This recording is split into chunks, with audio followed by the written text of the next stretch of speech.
आकाशी चंद्र चांदण्या तोडून मी कहाणल्या, मनाचा पाळणा करू बांधून घे जरा झुला, डोळ्यात तूच साजणी सुखाचा स्पर्श तू नामा, तुझ्या विना उरेन अर्थ जीवना,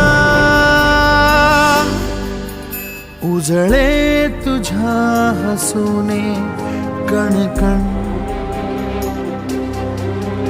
अन चंद्र हे हातीचे काकण.